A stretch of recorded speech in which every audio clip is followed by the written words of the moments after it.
we last met the Kohen Gadol in the middle of the night, just before Yom Kippur. So this is actually the night of Yom Kippur, but the sacrificial service doesn't start until the next morning. And they were reading to him to keep him awake. And they were reading to him in Aramaic. That's what we found. And the Mishnah then picks up in the first chapter of Yoma on the 7th Mishnah. Bikesh lehit namnem. If he started or if he wanted to drift off into sleep, and remember, they're not going to let him sleep this night because they're anxious that some kind of nocturnal emission would make him unfit to serve in the morning. That's really complicated if you have to appoint a new Kohen Gadol in the morning. So they're not going to let him sleep. So bikesh lehit namnem, if he starts to drift off to sleep, pirchei kuna makin lefanav ve'etzpat tzreida, the young priests would snap their finger before him. It's this kind of that kind of noise, snapping noise, like snapping your fingers. And the etzbat tzreida seems to be the snapping finger. I mean, it is the middle finger. Everyone understands it as the middle finger, but it's the snapping finger. So they snap their fingers. And they'd say to him, Ishi Kohen Gadol, my Lord High Priest, Amod,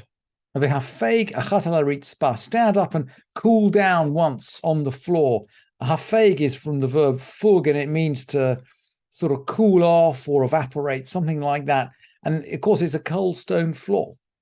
And they're wearing bare feet. They're not wearing shoes in the Beit Mikdash. So standing on the cold floor without any shoes on is clearly going to wake you up.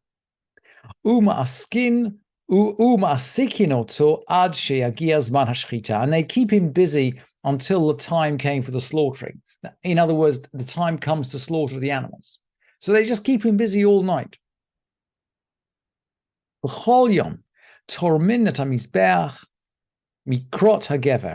Now, every day, that's on a normal day, they clear the altar. Litrom et hamizbeach means to clear the altar, and it's actually referred to in Vayikra in chapter 6. I haven't brought you the pasuk, but it's described there in Vayikra as taking the ashes off the altar, and it's the first job that you have to do in the sacrificial service of the new day. You clear away the old ashes, and of course you can see why. On Yom Kippur, when we're essentially clearing out the ashes of the preceding year, why it's important to think about the first, clearing out the ashes from the previous day. That's the first thing they would do. And we're going to spend 2 or 3 Mishnayot actually talking about this task and how they'd carried out. So on a regular day, they would do it mikrot hagever, or at kriyat hagever. B'chol yom tormim et hamizbeach mikrot hagever or samuch lo. We're not sure really how to translate mikrot hagever. I brought you Jastra on the source sheet. It might be when a man cries out. It might be when the cock crows. Of course, when we were in the Mishnah of Shekalim, we learned that there is someone whose job it is to actually call out. It was Gavini. Gavini was the crier. Gavini Haroz. He's the announcer. So maybe this man's cry, maybe it's Gavini announcing that this is the time to begin that day's service, or maybe it is a cock's crow. Well, we're not quite sure. Anyway, that's when they normally begin to clear out the ashes.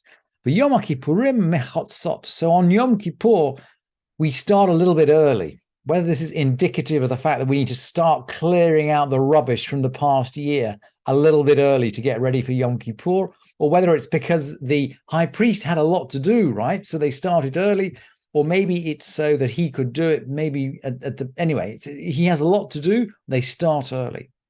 So we start from midnight. But Yom Kippurim mechotzot. And on festivals, we start even earlier. On festivals, we start at the first watch. The night's actually divided into 3 watches. Each watch is 4 hours.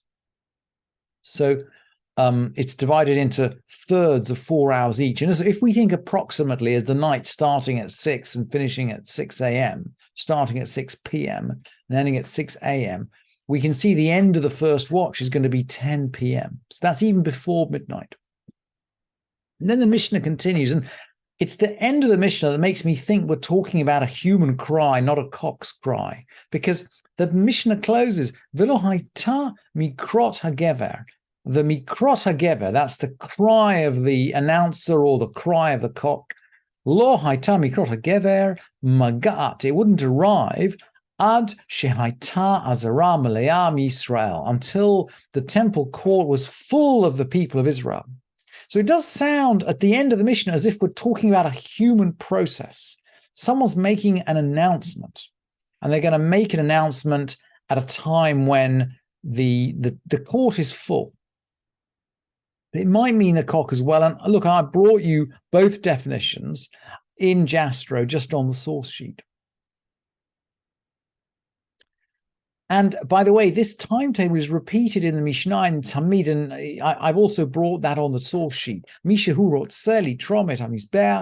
Anyone who wants to clear the altar, mashkim v'tovel ad shelo yavo ha-mamune, rises early and immerses before the appointed one arrives. This is someone who's organizing the rota. And at what time does this person rise? Lo kol ha'itim shavot, not at all the same times. Pa'amim shehuba mikrot, actually it's mikrot hagever, same expression.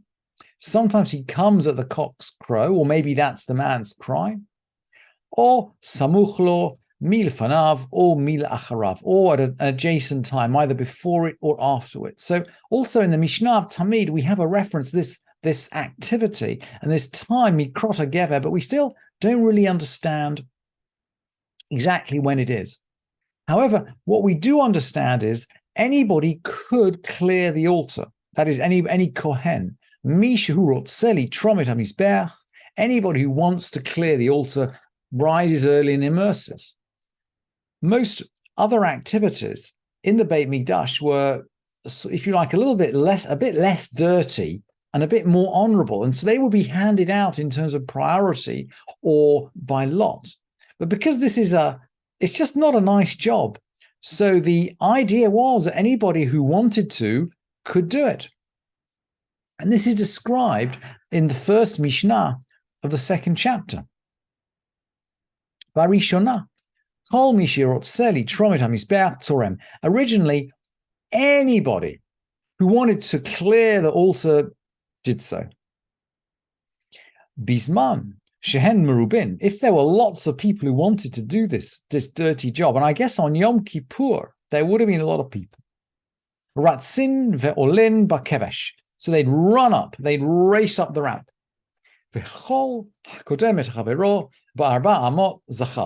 And he that came before his fellow within 4 cubits won the privilege. In other words, they'd race up the ramp. And when they got to within 4 cubits, 4 amot, that's about 2 yards. When they got to within 2 yards of the top of the altar, the one that was first would get the privilege. So it was a race to the top, if you like. So what if they were evenly paced? Well, in this Mishnah, we're going to describe a process of sort of eeny, meeny, miny, mo. Ve'im hayu shnehem shavim. If 2 were even, ha-mamune, this is the officer, the appointed person. Ha-mamune omer lahem hatzbiu. The officer would say to them, finger. Hatzbiu is finger. It's translated as raise the finger, because clearly they're sticking their fingers up. Umahen motzein achat oshtaim, and they put out 1 or 2 fingers. Ve'ein motzeim agudal bamikdash, but they wouldn't put a thumb out in the Beit Mikdash, in the temple. So what's going on here? We're playing some game of eeny, meeny, miny, mo. So there'd be people standing there, and they choose a number. The Rambam actually explains this very precisely. They choose a number. Let's say they choose, I don't know, 49. And they put up some fingers. So however many fingers they put up. And the officer goes 1, 2, 3, 4, 5, 6, 7, 8, 9, 10. He counts around their fingers. He counts the fingers of everybody that's there. 1, 2, 3, 4, 5, 6, 7, 8, 9, 10, 11, 12. And when he gets up to 49, whichever finger is up at 49 gets the privilege. So it's like some kind of random choice using division by big numbers. It's actually not that different from the way modern cryptography works, which is to divide by big numbers and look at the remainder. So it's very interesting that they used to use the same technique. And why don't we put a thumb out? Well, there seems to be some idea that you could cheat by putting a thumb out because you can hold it in different ways. And I don't think anybody really understands how the cheating works. But it seems to be some way of kind of getting around the fairness of the count. And it's very interesting that as Yom Kippur begins, there's this race to perform the first mitzvah of Yom Kippur, but there's also there's competition to perform the first mitzvah in a way that perhaps corrodes or devalues or attacks the basic ideas of Yom Kippur. People are cheating. People are cheating the system in order to get in the first mitzvah.